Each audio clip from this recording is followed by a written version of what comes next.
नमस्कार दोस्तों, आपका स्वागत है हमारे यूट्यूब चैनल में। और हम आज आपको देंगे इन्फॉर्मेशनल वीडियो।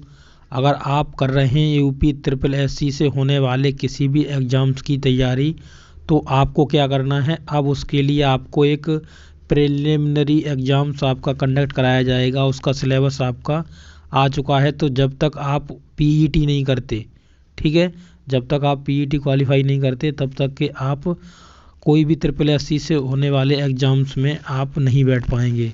तो ये आपका पहला प्रारंभिक ये आपका होगा एग्ज़ाम। तो इसके लिए सिलेबस हो चुका है आउट, तो वो आपको हम बताएंगे। तो चलिए चलते हैं ऑफिशियल वेबसाइट पर इसके। तो ये देखिए, मैंने ऑफिशियल वेबसाइट को खोल लिया है और यहाँ पर मैं आपको बताऊँगा कि आप कहाँ से सिलेबस को डाउनलोड कर पाएंगे। तो आप देखिए, यहाँ पे लिखा हुआ है UP/SSC.gov.in default.ASPX। तो आप इतना भी डालोगे तो आपका निकल जाएगा। इसके बाद आप देखेंगे यहाँ पे लिखा है subordinate service selection commission. Okay, अब आपको क्या करना है। अब आपको नीचे की साइड पे आना है और यहाँ से थोड़ा आते हुए आप देखेंगे यहाँ पे नोटिस बोर्ड और व्यू ऑल लिखा हुआ है। तो नोटिस बोर्ड में आप यहाँ पे देख पा रहे होंगे, ये आपका सिलेबस है। आयोग द्वारा आयोजित की जाने वाली प्रारंभिक अर्हता परीक्षा पीईटी हेतु, अब ये उसके लिए दिया हुआ है। आप यहाँ से इसको डाउनलोड कर सकते हैं। इसकी लिंक मैं डिस्क्रिप्शन में दूंगा और मैंने इसे डाउनलोड कर रखा है, तो मैं इसे दूसरी बार डाउनलोड नहीं करूँगा। आप चलिए, मैं इसे खोल लेता हूँ और आपको बताता हूँ कि इसमें क्या क्या आपके लिए है। तो ये यहाँ से कुछ स्टार्ट होता है और अधिकारियों के द्वारा सूचित किया जा रहा है ये। ओके, यहाँ पे भी आप अधिकारियों के नाम देखेंगे।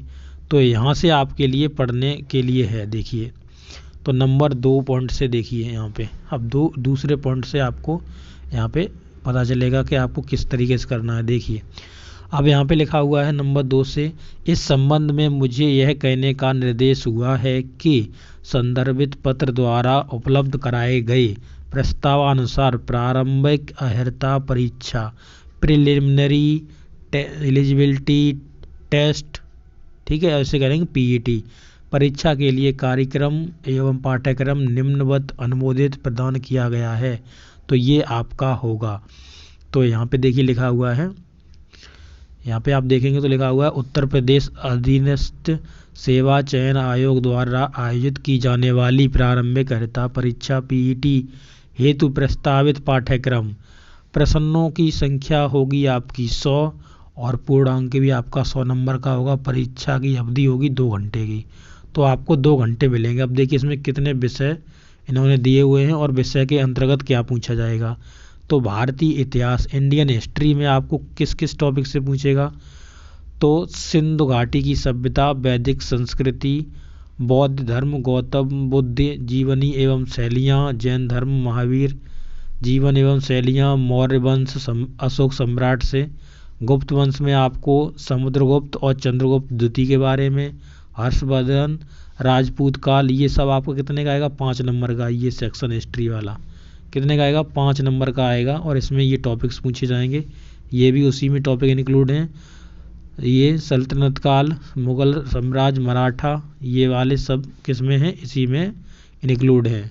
इसके बाद दूसरे नंबर पे आपको क्या पूछा जाएगा। तो देखिए लिखा हुआ है भारतीय राष्ट्रीय आंदोलन, इंडियन नेशनल मूवमेंट, और इसमें आपको 5 नंबर का पूछा जाएगा। टॉपिक कौन कौन से होंगे, ये देखिए, स्वाधीनता आंदोलन के प्रारंभिक वर्ष, स्वाधीन स्वदेशी तथा सविनय अवज्ञा आंदोलन, महात्मा गांधी तथा अन्य नेताओं की भूमिका के बारे में पूछेगा।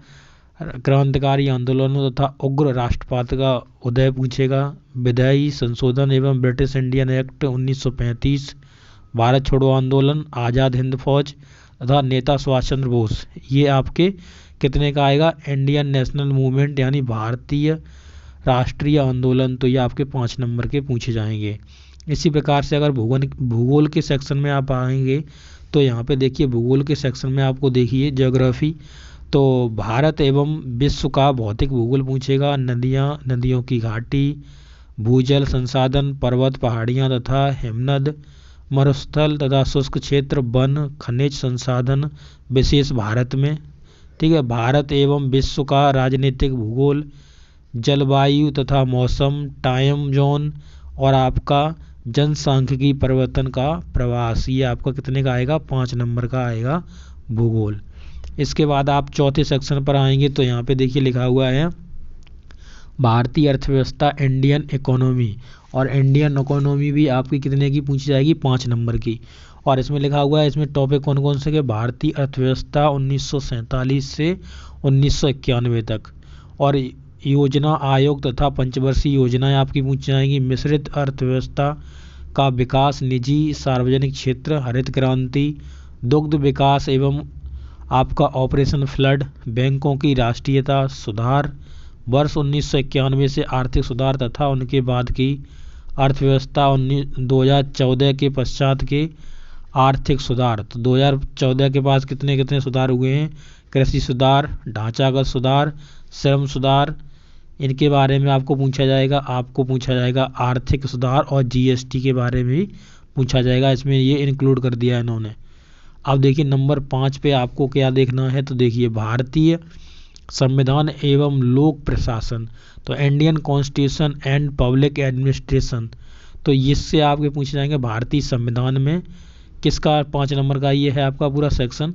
और इसमें भारतीय संविधान की मुख्य विशेषताएं, राज्य के नीति निर्देशक सिद्धांत, मौलिक अधिकार एवं कर्तव्य, संसदीय प्रणाली, संघीय प्रणाली, संघ केंद्र शासित प्रदेश, केंद्र राज्य संबंध, और न्यायिक ढांचा, सर्वोच्च न्यायालय, ठीक है, उच्च न्यायालय, जिला प्रशासन, स्थानीय निकाय, पंचायती राज्य सेवाएं, ये सब आपको पूछेगा। अब आपका आ जाएगा सामान्य विज्ञान, और सामान्य विज्ञान में आपको भौतिकी और आपको रसायन के बाद आपको जीव विज्ञान, ये सभी तीनों विज्ञान आपकी 5 नंबर की होंगी। इसी के बाद 7वें नंबर पे हम प्रोसीड करते हैं, तो देखा प्रारंभिक गणित, अंकगणित प्रारंभिक में पूछेगा एलिमेंट्री अर्थमेटिक।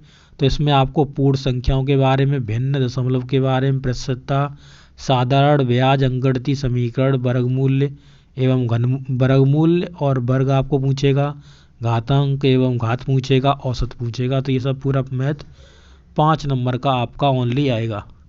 इसके बाद आपका आएगा सामान्य हिंदी, और सामान्य हिंदी में आपका कितने का है, ये 5 नंबर का है। और यहाँ पे टॉपिक संधि, विलोम शब्द, पर्यायवाची वाक्यांशों के लिए एक शब्द, लिंग, समश्रुत भिन्नार्थक शब्द, मुहावरे, लोकोक्तियाँ, सामान्य शुद्धियाँ, लेखन एवं उनकी रचनाओं के बारे में पूछेगा। इसके बाद आपका 9वें नंबर में आ जाएगा, क्या लिखा हुआ है, सामान्य अंग्रेजी। अंग्रेजी भी आपसे पूछी जाएगी। तो अंग्रेजी में आपको व्याकरण और गद्य पद और आपको पूछा है गद्यांश पर आधारित कुछ प्रश्न पूछे जाएंगे। तो ये आपके 5 नंबर की अंग्रेजी हो गई। उसके बाद आप 10वें नंबर पे आएंगे तो देखेंगे कि यहाँ पे तर्क एवं तर्क शक्ति, लॉजिक एंड रीजनिंग, इससे आपका बृहत एवं लघु, क्रम, रैंकिंग, संबंध पूछेगा, समूह से भिन्न अलग करना, कैलेंडर पूछेगा, कारण एवं प्रभाव पूछेगा, कोडिंग डिकोडिंग, और निगमनात्मक तर्क एवं विश्लेषण निर्णय, इससे संबंधित आपको पूरे ये टॉपिक मिलेंगे। उसके बाद आपकी आ जाएगी सामायिकी यानी करंट अफेयर, भारत एवं विश्व की करंट अफेयर, ये आपको 10 नंबर का मिलेगा। तो करंट अफेयर का काफ़ी योगदान है इसमें, तो करंट अफेयर पर फोकस करते रहिए। ओके, नंबर 12 पे आप देखेंगे तो 12 में क्या लिखा हुआ है, और ये भी जो आपका 12 नंबर होगा ये आपका कितने का आएगा, 10 नंबर का। तो सामान्य जागरूकता, जनरल अवेयरनेस में भारत के पड़ोसी देश, भारत देश, राजधानी, मुद्रा, भारत के राज्य तथा केंद्र शासित प्रदेश, भारतीय संसद, राज्यसभा, लोकसभा, विधानसभा, विधान परिषद, इनके बारे में, राष्ट्रीय एवं अंतर्राष्ट्रीय दिवस, विश्व संगठन एवं अनेक उनके मुख्यालय, भारतीय पर्यटन स्थल, भारत की कला एवं संस्कृति, भारत एवं विश्व के खेल, ये सब आपके 10 नंबर के अंतर्गत ही हैं सब। यह आपका भारतीय अनुसंधान संगठन, प्रसिद्ध पुस्तकें, लेखक, पुरस्कार विजेता, जलवायु परिवर्तन एवं पर्यावरण, ये सब आपका 10 नंबर के अंतर्गत। और 13वें नंबर में आप देखेंगे तो यहाँ पे लिखा हुआ अपठित हिंदी गद्यांश का विवेचन एवं विश्लेषण, और गद्यांश कितने आएंगे, 2, और आपके आएंगे 10 नंबर के। तो प्रत्येक पर 5-5 प्रश्न आपको दिए जाएंगे। तो हिंदी समथिंग आपकी 15 नंबर की हो गई। आगे बढ़ेंगे 14वें नंबर पे आपको क्या लिखा हुआ है, ग्राफ की व्याख्या एवं विश्लेषण, नंबर 2 ग्राफ, प्रत्येक पर 5-5 प्रश्न दिए जाएंगे। तो ये ग्राफ तो आपके मैथ से रिलेटेड हो जाएंगे। इसके बाद अंक तालिका की व्याख्या एवं विश्लेषण 2 अंक तालिकाएं, ये आपके 10 नंबर के हो गए। तो कुल मिला के ये आपका हो गया। इसके बाद शर्त क्या दे रहा है, देखिए शर्तें पढ़ लीजिए। यहाँ पे लिखा हुआ क्रमांक 1 से 9 तक अंकित शैक्षणिक विषयों से संबंधित प्रश्न की कठिनाई का स्तर आपका डिफ़िकल्ट लेवल राष्ट्रीय शैक्षिक एवं अनुसंधान परिषद NCERT द्वारा निर्धारित सेकेंडरी स्तर का होगा। उसके बाद परीक्षा का प्रकार वस्तुनिष्ठ प्रकृति एवं प्रश्न पत्र बहुविकल्पी आधारित आपके पूछे जाएंगे। प्रत्येक गलत उत्तर देने हेतु आपका 1/4 मार्क काट लिया जाएगा, की कटौती की जाएगी। तो ये चीज़ आप याद रखिए। एक तो अपना लेवल याद रखिए, डिफ़िकल्ट लेवल होगा, ठीक है। और राष्ट्रीय शैक्षिक अनुसंधान परिषद NCERT के से पूछा जाएगा सेकेंडरी सीनियर तक का आपका स्तर पूछ लिया जाएगा। और प्रश्न पत्र आपका बहुविकल्पी होगा और गलत के लिए आपको 1/4 की निगेटिव मार्किंग कटानी पड़ेगी। तो ये आपकी निगेटिव मार्किंग काट डालेगा। तो ये आपका सब सिलेबस है। इसकी PDF लिंक मैं डिस्क्रिप्शन में दूंगा, तो वहाँ से आप डाउनलोड कर लेना। चाहो तो ऑफिशियल वेबसाइट से जाकर भी आप डाउनलोड कर सकते हो, ठीक है। तो वीडियो कैसा लगा है आप बताना, और इसकी आप तैयारी करिए। आपका जब भी एग्ज़ाम होगा तो हो जाएगा, क्योंकि बहुत सब्जेक्ट हैं, तो आपको अच्छे से इनकी तैयारी करनी है, ठीक है। तो चलिए, इसमें आपको इतनी जानकारी देनी थी वीडियो में। वीडियो अच्छा लगा तो अपने दोस्तों के साथ शेयर करना। Thank you.